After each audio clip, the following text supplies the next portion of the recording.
ఇటు తెలంగాణ సీఎం రేవంత్ ఢిల్లీలో బిజీగా పర్యటిస్తున్నారు. పర్యటనలో భాగంగా కేంద్ర ఆహార పౌర సరఫరాల శాఖ మంత్రి ప్రహ్లాద్ జోషిని సీఎం రేవంత్, మంత్రి ఉత్తమ్ కుమార్ కలిశారు.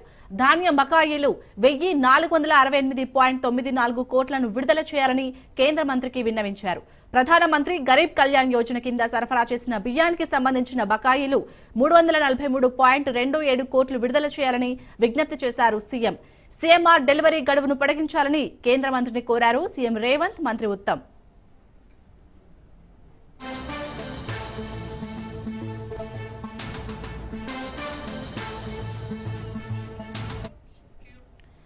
తెలంగాణ సీఎం రేవంత్ రెడ్డి ఢిల్లీ పర్యటనకు సంబంధించి పూర్తి డీటెయిల్స్ మా ప్రతినిధి రాజు అందిస్తారు. రాజు, రెండో రోజు ఢిల్లీ పర్యటన ఏ విధంగా కొనసాగుతుంది? అప్డేట్స్ ఏంటి?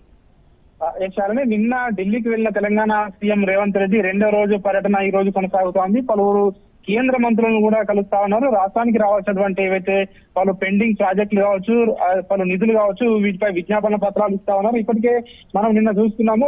నిన్న చూసుకున్నట్టయితే ఇప్పటికే గోదావరి జలాలకు సంబంధించి, కృష్ణా జలాలకు సంబంధించి జలశక్తి శాఖ మంత్రిని కూడా నిన్న కలవడం జరిగింది. మంత్రి ఉత్తమ్ కుమార్ రెడ్డితో రేవంత్ రెడ్డి వెళ్లి కలవడం జరిగింది. రాష్ట్రానికి రావాల్సినటువంటి ఏదైతే కృష్ణా నదీ పరివాహక తీరంలో 70% తెలంగాణలో ఉంది కాబట్టి నీటి కేటాయింపులు కూడా పెంచాలని నిన్న కోరడం జరిగింది. తాజాగా ఈ రోజు చూసుకున్నట్టయితే రెండో రోజు అయితే కేంద్ర ఆహార పౌర సరఫరాల శాఖ మంత్రి ప్రహ్లాద్ జోషిని ఈ రోజు రేవంత్ రెడ్డి, అదేవిధంగా ఉత్తమ్ కుమార్ రెడ్డి కూడా కలవడం జరిగింది.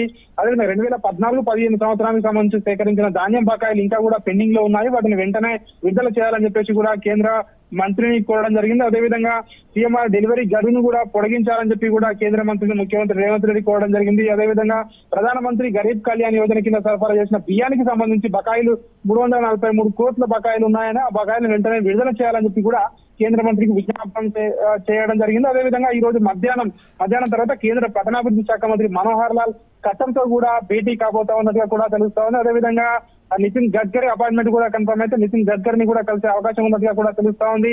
ఎందుకంటే రాష్ట్రానికి సంబంధించినటువంటి పలు ప్రాజెక్టులకు సంబంధించి, అభివృద్ధికి సంబంధించి అంశాల్లో ముఖ్యమంత్రి రేవంత్ రెడ్డి కేంద్ర మంత్రులను కలుస్తారని చెప్పి ప్రభుత్వ వర్గాలు చెప్తా ఉన్న సందర్భంలో ఇప్పటికే పలువురు కేంద్ర మంత్రుల అపాయింట్మెంట్ కూడా కోరడం జరిగింది. ఇంకో గంట 2 గంటల్లో కూడా మరో ఒకరిద్దరు కేంద్ర మంత్రుల అపాయింట్మెంట్ కూడా కన్ఫర్మ్ అయ్యే అవకాశం కనిపిస్తా ఉంది. Right, thank you.